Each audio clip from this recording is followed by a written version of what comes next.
ערב טוב רבי ישראל, ברוכים הבאים לשיעור הרמב"ם הראשון בסדרה הלכות סנהדרין פרק 12.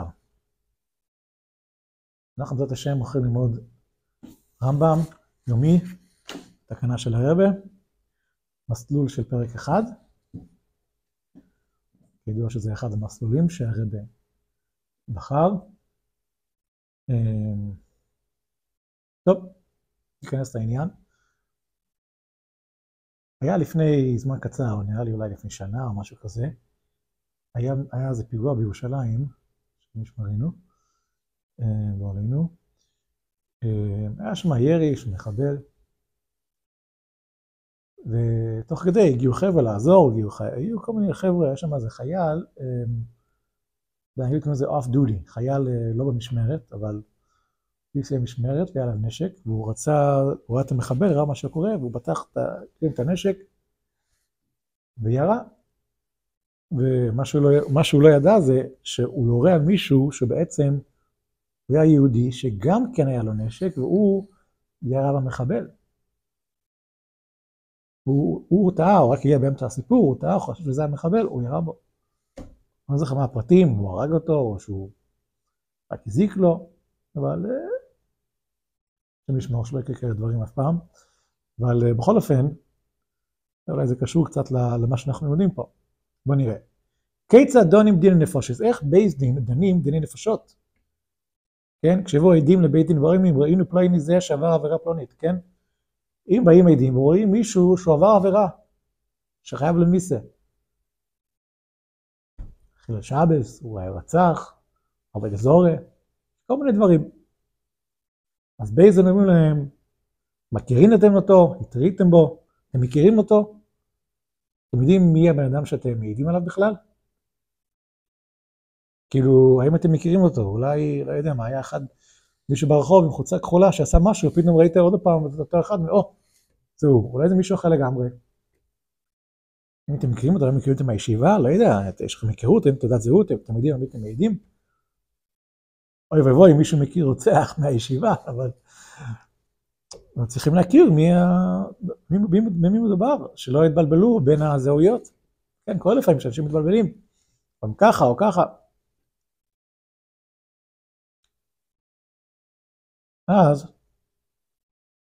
השנייה.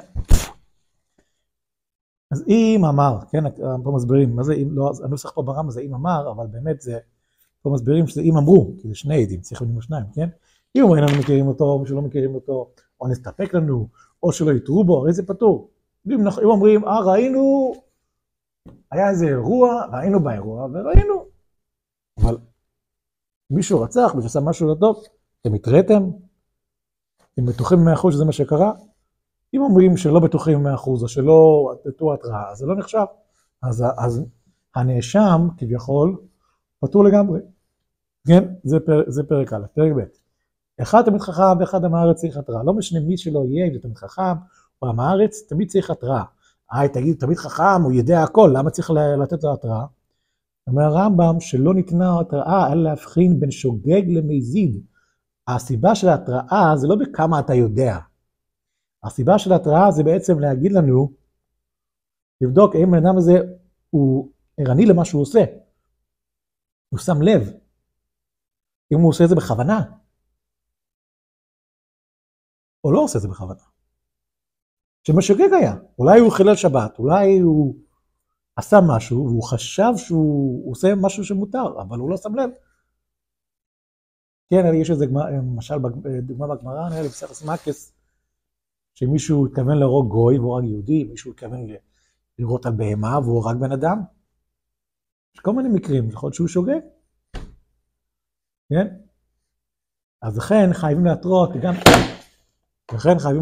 גם אם הוא שוגג, רק כדי לדעת אם הוא, מה המצב שלו, איפה הוא אוחז, אם הוא שם לב או לא שם לב, אם הוא שוגג או מזיד, כן? כיצד מתחילים, איך הולך העניין של ההתראה? אומרים לו, פירוש או אל תעשה. העיד אומרים לו, אל תעשה את זה, זה לא טוב, זה אסור. שזו עבירה היא וחייב אתה עליה מיסס בייס דין. ומרקוס, אתה חייב עליה מיסס בייס דין, המרקוס, זה צריכים להתרות בו. אם הוא פירש לגמרי, אוקיי, פטור. לכן אם שתק או הרכין בראשו פטור. אם הוא שתק או שהוא הרכין את הראש, לא הבנתי פה באמת, כאילו פה ההסבר הוא, רם על העם מסביר, הוא נהנה בראש לאות הסכמה. מה זאת אומרת הוא הרכין בראשו? הוא הרכין את הראש. מה זאת אומרת? שהוא לא עשה או שהוא כן עשה? הוא הרכין את הראש ולא עשה את זה, או שהוא הרכין את הראש וכן עשה את זה? לא יודע. בואו יש כאן איזה ציור של זה. בואו נראה.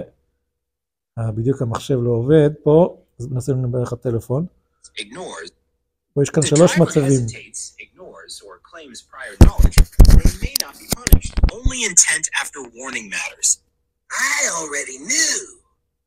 If the driver hesitates, ignores, or claims prior knowledge, they may not be punished. Only intent after warning matters. I already knew. If the driver hesitates, ignores, or... קיצר, קצת מצחיק הסרטון הזה, אבל יש שם 3 מצבים. מצב אחד שהנהג מוריד את הראש כזה, מצב אחד שהוא שותק, מצב שלישי שאומר אני כבר יודע. זאת אומרת, גם אם הוא יודע, ואפילו אמר, כשאני אומר, אפילו הוא אמר אני יודע, אני פטור. גם אמר שאני יודע שזה עבירה, הוא פטור. עד שיתיר עצמו למיטה ויאמר אמנת כן אני עושה ואחר כך יהרג. נכון, הרמב"ם מקיל פה, אומרת, בן אדם יודע שזה עבירה, הוא לא חייב. עד שיתיר עצמו, עד שיגיד שהוא מוכן למות, לא עלינו. ואחר כך יהרג, אחר כך שמושג כזה עבירה, אחר כך הוא יהרג. כן, אז התראה צריך להיות כאן, התראה, כן? זאת התראה בכל המובנים שהוא יודע והוא מבין ומודע והכל, מה שהוא עושה. הוא יודע למה הוא עושה את זה, הוא יודע איזה עונש הוא הולך לקבל גם. הוא צריך שיעבור ויעשה תכף להתראה תוך כדי דיבור, הוא צריך לעשות את זה תוך כדי דיבור, כי אם עבר כמה זמן, הוא אמר לו, זה אסור, ואחרי כמה זמן הוא הולך ועושה את זה, הוא שכח, הוא לא היה מוטרד בטלפון והוא שכח מה שאמר לו. כן? פה יש לנו גם כזה דוגמה, בוא נראה שם כזה דוגמה, בוא נראה, מכין לנו פה, בוא נראה, מכין לנו את זה, הנה. Eat from that cart. It's not kosher. Promise me? Yeah, got it, Rabbi. Good. Take care. Oh, wait. What did he just say? Remember, don't eat from that cart. It's not kosher. Promise me? Yeah, got it, Rabbi. Good. Take care. Oh. אז מה העניין פה? הוא מוטרד בטלפון. רואים? הוא לא שם לב. כן, הוא מטרה בו. בוא נראה אפשר לראות את זה עוד פעם. אוקיי, ראיתם, הוא בטלפון, בן אדם מטרה בו, והוא בטלפון. אחרי כמה שעות בטלפון, אחרי כמה היה לו, האוכל לא כשר, לא יודע אם חייב מרקוס או משהו, על חזיר, חייב איזה עבירה, שוב ומשהו, ומישהו מטרה בו, והוא לא ערני לכל הסיפור, כאילו הוא שמע, אבל אחר כך הוא שכח, הוא קיבל הודעת וואטסאפ בטלפון. אז זה מצב, הוא גם כן פטור. ואחד דיבור צריך התראה אחרת, כן, אבל אם הוא דיבר צריך התראה אחרת, בין שיתראה בו אחד מן העדים, בין שיתראה בו אחר. לא משנה מי יתראה בו, מאחד העדים, מישהו אחר יתראה בו, מישהו אחר יתראה בו בפני עדים, זה גם אפילו אישה, אפילו עבד, אפילו שמע כל המטרה ולא ראהו, אפילו אם הוא שמע, מישהו אומר לו, אולי דרך המצלמת, יכול להיות היום יש מצלמת הבטחה, אולי מישהו אומר דרך המצלמת הבטחה, היי, מה אתה עושה? אסור לך לעשות את זה. מישהו רואה אותו משתחווה לפסל, לא יודע מה. היה למנם איזה פסל בגינה, והוא ראה שבא לגינה שלו ומשתחווה לפסל בגינה שלו. חושב את זה עבודה זרה. ומנם צועק לו דרך המצלמה, היי, אסור לך לעשות את זה, מה אתה עושה? אולי איזה עדות, אני לא יודע. הם צריכים להיות שמה, או דרך המצלמה זה מספיק? אז זה, אני לא יודע, זו שאלה. אבל הנקודה זה שהוא לא רואה את העדים, העדים רואים אותו והוא לא רואה אותם, אחרי הגבעה או משהו, כן? גם בכזה מצב הוא מקבל עונש, ואפילו יתראה בעצמו הרי זה נהרג, אפילו הוא בעצמו אומר לעצמו, אוי, מה אני עושה? אם אני אעשה את זה, זה ממש עבירה גדולה, וזה חייב על זה מיסה. גם בכזה מצב, ועדים שומעים שהוא אומר את זה, גם כן הוא חייב, כן? אז יש לנו פה משהו מעניין, הלכה ב', היה פעם מישהו, יוסל ויינברג, כן, היה ידוע, הוא היה מוסר שיעורים בתניא מפורסם, יש לו ספרים, שיעורים בספר התניא, ולפי השמועה זה שהרב היה עובר על השיעורים, לפני, הרב בן בביץ' היה עובר על השיעורים, לפני שמשדר את זה ברדיו. וזה בתקופה לפני שהיה וואטסאפים, לפני 40 שנה או משהו. ופעם אחת הוא קיבל שאלה ברדיו, שאלו אותו, מישהו עלה על הרדיו ושאל, למה זה שהחוקים כל כך נוקשים, כל דבר, מישהו חייב מיסר, עונשים, מלכס, כל מיני בלגנים. אז הוא ענה לו, יוסף וולמר ענה, שבאמת כדי להגיע לכזה מצב, שאדם חייב מיסר, צריך כל התנאים האלה שהסתדרו ביחד, ורק אז הוא חייב. זה לא כל כך פשוט, צריך שיהיה עשרות, צריך שיהיה עידים, העידים צריכים להיות כשרים, זה כל מיני מצבים, המלוך, הדבר שהוא עושה, חייב להיות באמת עבירה, זה לא כמו שאולי זה עבירה, צריך להיות בוודאי שזה עושה מעשה לא נכון, ורק אז מענישים אותו. אז זה לא כל כך פשוט, ככה יוסף וולמר אמר, ואומרים שאחר כך הרבי שמע על התשובה הזאת, שהוא ענה לו, ורק שאני חושב שהרמקול דולק באמת, כן, הרמקול דולק, והרבי אמר שזו תשובה, אבל יש תשובה כנראה יותר טובה, הרבי משל זה למשל, שאנשים טסים לחלל, בחללית, והם טסים בחללית, ושם באמצע אדם פתאום בא לו לעשן סיגריה. שולף סיגריה, וכך אתה מצית, רוצה להדליק, מיד כולם צועקים ומטפלים, אבל לא יודע, סרקים אותו, קושרים אותו. לכאורה, מה הבעיה? הוא רק עושה לעצמו הפינה שלו, מעשן, מה הבעיה? לא, אם הוא ידיק יש בתוך החללית, זה עלול לסכן את כולם שם, לכן, לא נותנים לו. אותו דבר כאן בעולם הזה, אם מישהו עושה כאן משהו לא טוב, זה הכל קשור לקדוש ברוך הוא, וכל ישראל רואים את זה בזה, אם מישהו עושה משהו לא טוב, חלילה זה יכול להזיק להרבה, יכול להזיק להרבה דברים, כן? לכן, אנשים אפילו דברים קטנים, על דברים כאלה. אוקיי, הלכה ג'. עכשיו אנחנו פה נדבר על מה הדיינים עושים, אחרי שהם יודעים, בוודאות שהעדים עומדים על דעתם, שזה העדות, עכשיו צריכים לאיים עליהם, לראות, העדים באמת חזקים, לראות שהם באמת מאמינים למה שהם אומרים. אמרו העדים, הייתה לנו התראה, ומכירים אותו. העדים אמרו שאנחנו מכירים אותו, כן, מכירים אותו כבר בבית ספר, מלא שנים, יודעים בדיוק מי זה, יודעים מה הוא, יודעים את הכתובת, יודעים מה הוא לובש, יודעים איזה משקל, הכל יודעים עליו. לא סתם, לא זה, פושע מוכר לנו מהשכונה, מה שנקרא, כן? מאיימים עליהם בייזים מאיימים עליהם. וכיצד מאיימים עליהם? על עסקי נפשות, אומרים להם, שמעתם הוא מעומד או משמועה או מפי עד או מפי אדם נאמן שמעתם, אולי שמעתם בשמועה, אולי חשבתם, אולי שיערתם, שמעתם מפי עד אחר, לא יודע מה. או שמעניין את ילדים שספנו לבדוק אתכם בדרישה וחקירה. אולי שאתם באתם, אתם לא ידעתם שאנחנו הולכים לחקור אתכם, אז איך לא נזהרתם כל כך לדעת את כל הפרטים? אבל יודעים שלא כדיני ממונות דיני נפשות, צריך לדעת שדיני ממונות זה לא כמו דיני נפשות. דיני ממונות, אם יש דינים שנוגע לכספים, אדם נותן ממונות, מתכפר לו, אם יש איזה דין של מישהו העיד עדות שקר וגנב כסף אחד מהשני, הוציא כסף שלא כדין, אז מקסימום הוא מחזיר את הכסף חזרה, זה לא בסדר, אבל יש תיקון.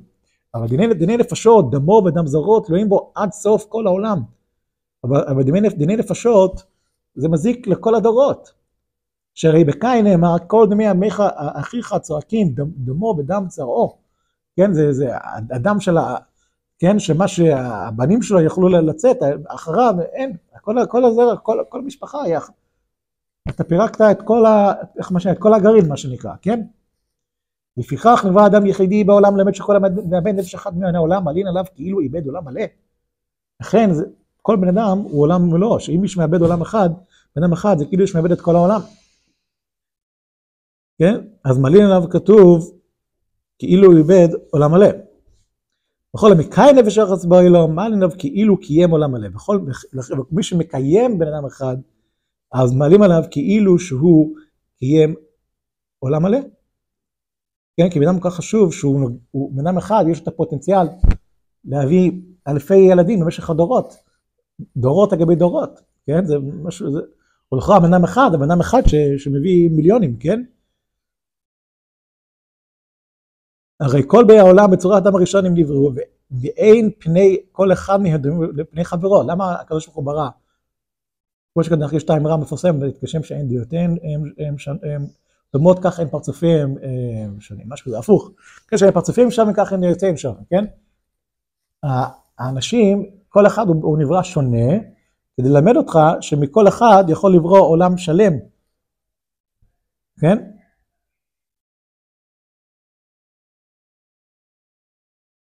אוקיי. אז עכשיו, אחרי שהבחנו אותם, אנחנו אומרים, רגע, אולי לא כדאי לנו לתת את כל העדות הזה, אולי נתחמק, נצא מהסיפור הזה וזהו. שם תאמרו, מה לנו בצרה הזו? הלא כבר נאמר, אז הוא אומר לו, הלא כבר נאמר, הוא עד או ראה או ידע. כן, הפסוק אומר שמה, ונשא עוונו, המשך הפסוק ונשא עוונו, אומרת שאם מישהו רואה עדות, הוא במצב שהוא יכול להעיד, ואז הוא אומר לעצמו, רגע, לא, אני לא רוצה להעיד, זה מסוכן, זה מפחיד, אני לא רוצה להיכנס לזה. לא. אם מישהו מונע את העדות שלו, אז זה עוון, כן? זה לא בסדר. או שהם תאמרו, מה לנו ולכו בדמו שזה, או אולי יכול להיות לכם לדעת, רגע, אולי זה... למה שיהיה לנו דם על הידיים? אז אומרים לו, אבל לא כבר נאמר, ועוד רשעים רינה. ועבוד רשעים רינה זה דבר שמח, שרשעים נעלמים מן העולם, זה דבר טוב. אז אחרי ששמעו את כל זה, אם עומדים בדברי, מכניסים את הקדוש בהם, בודקים אותו בדרישה בחקירה. אם כולם עומדים בדברים, אז מכניסים אותם, חוקרים, מכניסים את הגדול שבהם, את הרב שביניהם, לא יודע, את החכם ביניהם, בודקים אותו. אם יוצא לידו מכוונת, אם הוא יודע לכוון, יגיד את השעה, את הזמן, את המקום, הכל כמו שצריך, הוא לא מקשקש בשכל, כן? אוקיי, מכניסים את השני, בודקים אותו הראשון, בודקים אותו אחד, לראות אם הוא תואם, כן? בודקים אותו כמו הראשון. אפילו היו 100 עדים, בודקים כל אחד ואחד בדרישה וחקירה. אפילו היו 100 עדים, כל אחד, נכנסים אותו לחדר לבד, ובודקים אותו ושומעים את כל השאלות שצריך, כן? לאמת את כל הפרטים. נמצאו דברי כל העדים מכוונים, פותחים לזכות. אם כל העדים אומרים, אוקיי, אותו דבר, הכל בסדר, אוקיי, פותחים את הדיון, את התיק, מתחילים לדון, מה הסיפור שלנו הזה? אם הוא רצח, או עשה עבודה זרה, ותמיד מנסים לנטות לזכות. לא אפשר, אולי היה כאן זה טעות, יכול ללכת הביתה, הכל בסדר. כמו שביארנו, ואומרים, אם לא חטאת עתירה מדבריהם, מדין אותו. כן, אומרים להם האדם הזה, אל תדאג, אם אתה זכאי, אין לך מה לפחד. אם אתה בטוח שלא עשית את זה, אל תדאג. אם מצאו לו זכות פטרו, אם מצאו לו זכות, רוצים ללכת הביתה. ואם לא מצאו זכות, אוסרים אותו עד המחר. אם לא מצאו דרך איך לפתור אותה, הרי עדים אמרו שהוא עשה משהו. אז אם לא הצליחו למצוא איך שהוא יכול לצאת מזה, אז שים אותו בכלא ללילה, ורק מחר הם נכנסים לכן. מה עושים בזמן הזה, בלילה? פה ביום מזווגים זנדרים, זוגות, יושבים ביחד, זוגות, מעיינים בדינו. מעטים במאכל ואין שותים יין כל אותו היום. לא הולכים לפברנגן, לא הולכים לשתות, לא הולכים לבלות אצל חברים, לא הולכים, אין. ציות רציני, ומדברים את זה, ודנים את זה, ונושאים בדבר כל הלילה, כל אחד ואחד עם זוגו שלו, או עם עצמו בבית, כל אחד עם החבר שלו, אם זה כן נכון, הוא כן עשה, או כן מגיע ללמות, לא מגיע ללמות. כן? כמו זה שהיה יותר פרי, או אותו משקה, או יותר פרי. כן? היה כזה סוגיה שהסירה את כל בני ברק.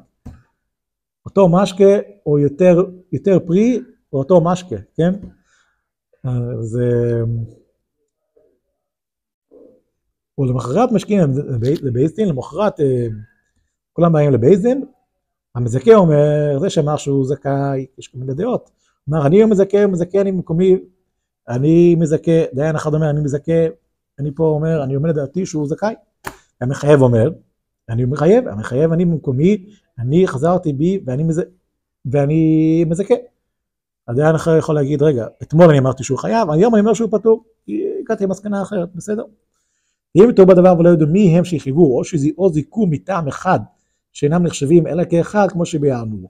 ואם הם לא זוכרים מי אמר שהוא חייב, מי אמר שהוא זכאי, או ששניהם אמרו אותו סיבה, שזה אומר שהם רק בן אדם אחד, כאילו, אם שני דיינים, זה מה שמעניין, אם שני דיינים אומרים שהוא זכאי, או מישהו חייב, אבל מאותו סיבה בדיוק, אז נחשבים לאותו דעה, ככה משמעות פה, אם הבנתם, נכון? כן? אם לא זוכרים מי אמר מה, הרי סופרי הדיינים מזכירים אותם, הרי אנשים כותבים, יש מקלדת שם, מישהו כותב שמה ומקליד את הכל, ואומרים לו מי אמר מה, ואז הוא אומר, הדיין הזה אמר ככה, הדיין הזה אמר ככה, אוקיי. ומתחילים מדינה, אוקיי, מתחילים לדון, אם מצאו זכות, פטרו, אם מצאו זכות, פטרים אותו, ואם יצטרכו להוסיף, מוסיפים, צריך רוב, ומה קורה אם יש 10 רוב מככה ו10 מככה, מה עושים? צריך רוב. אז מוסיפים עוד, אם זה בית דין של 23, לא יודע מה, אז צריך רוב. אז מוסיפים עד 72. אם מצאו זכות פטרו, ואם יצטרכו להוסיף, מוסיפים, ואם חבו מתחייב, מוציאים אותו להורג. אם רבו המחייבים על המזכים, אוקיי? אז מוצאים אותו להורג. במקום שהורגים בו בייס דין היה חוץ לבייס דין ורחוק מבייס דין. הורגים אותו לא רחוק מבייס דין, בחוץ, רחוק. שנאמר, רוצה את המקלל אל מחוץ למחנה, רוצה את החוץ למחנה, והעם מוסיף, ויראה לי שיהיה רחוק כמו 6 מילים, זה 6 מילים, 12 מיל. כן, 6 מילים, 6 מילים, כן, כמו שהיה בין בית דינו של משה רבינו, שהיה לפני פתח המועד, או בין מחנה ישראל. כמו שהיה בדיוק במדבר, היה כזה דומה, היה מרחק בין הבית של משה רבינו לפתח המועד, בין מחנה ישראל, שם זה היה 6 מילים. מאיפה הר"ן מגיע למסקנה הזה? אני לא יודע, אבל ככה הוא כותב, שזה כמו הבית דין של משה רבינו. זה שהיה בין משה רבינו, ועושים שזה.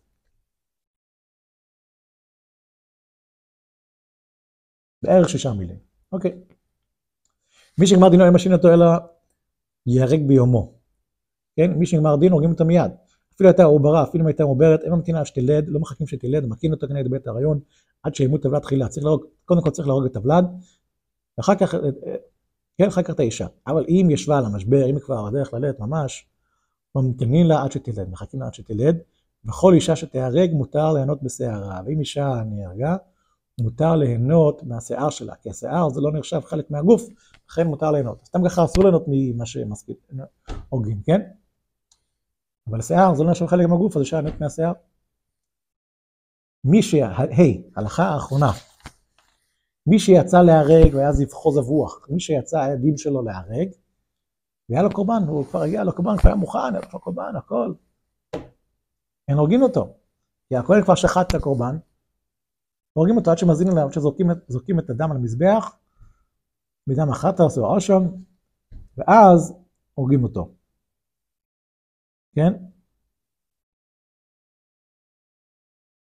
ואם נגמר דינו ועדיין לא נשחט הזבח, אין ממתינינו עד שיקריבו עליו קורבנו, שאין מענין את דינו. אבל אם הוא עדיין לא שחט את זה, לא מחכים. ישר הורגים אותו, ולא מחכים, כי אם